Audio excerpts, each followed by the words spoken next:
Great. So the best-selling textbook, economics textbook in the country is by N. Gregory Mankiw, based on these 10 principles of economics. And here they are. I'm not going to read them for you. Just take my word for it that you need a PhD in economics to understand these. Fortunately, I have one, and I have taken it upon myself to translate these principles for the uninitiated. Let's begin by separating them into the first 7 principles, which are microeconomics, and the last 3, which are macroeconomics. The difference, of course, being that microeconomists are people who are wrong about specific things, and macroeconomists are wrong about things in general. The macroeconomic principles all have the exact same translation, namely blah, blah, blah. As proof, I should only remind you that macroeconomists have successfully predicted 9 out of the last 5 recessions.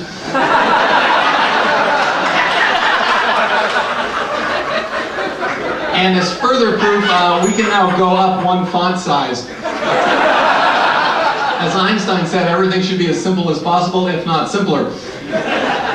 Okay, back to microeconomics. The first one, people face trade-offs. Translation, choices are bad. Right, so this is a simple syllogism. Trade-offs are bad. Every time you have a choice, you have a trade-off. Therefore, choices are bad.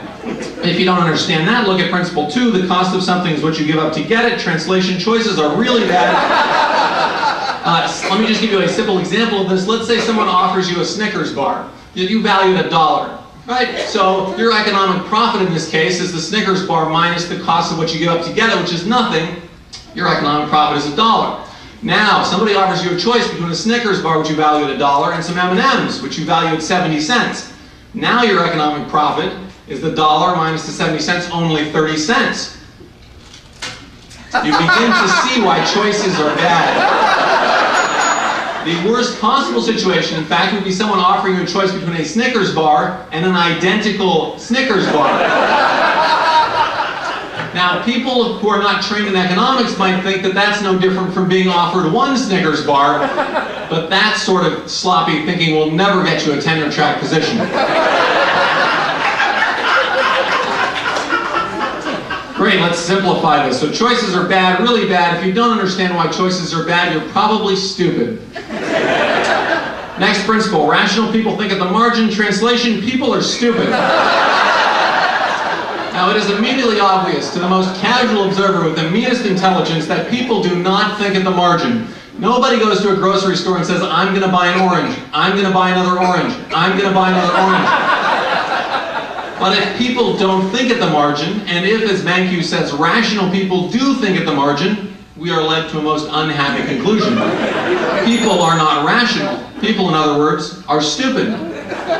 But don't fear for the fate of humanity yet. Take a look at the next principle. People respond to incentives. Now, the dictionary says that incentive is a noun that means something that influences to action, synonym motive. So what Mankiw is saying here is that people are motivated by motives, or that they are influenced to action by things that influence them to action.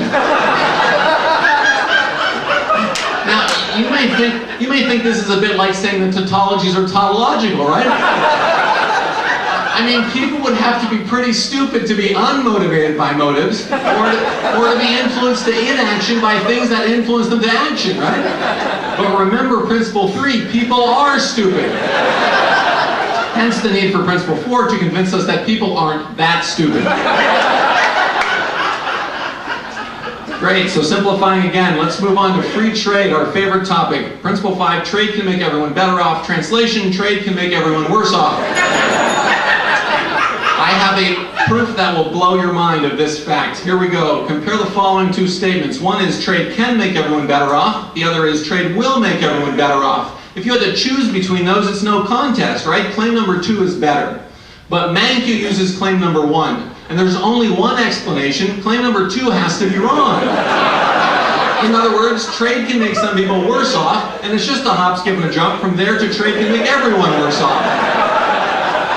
Some people apparently didn't like this deconstructive proof or destructive proof. They wanted a constructive proof, so I added this footnote. There are the details. Now notice the final two here, governments are stupid, governments aren't that stupid, follow immediately from principle 5 in its translation. If trade can make everyone better off, what the heck do we need government for? But if trade can make everyone worse off, we better have a government around to stop people from trading. Here are the principles of economics translated, and there's my website, standupeconomist.com. Thank you for your time.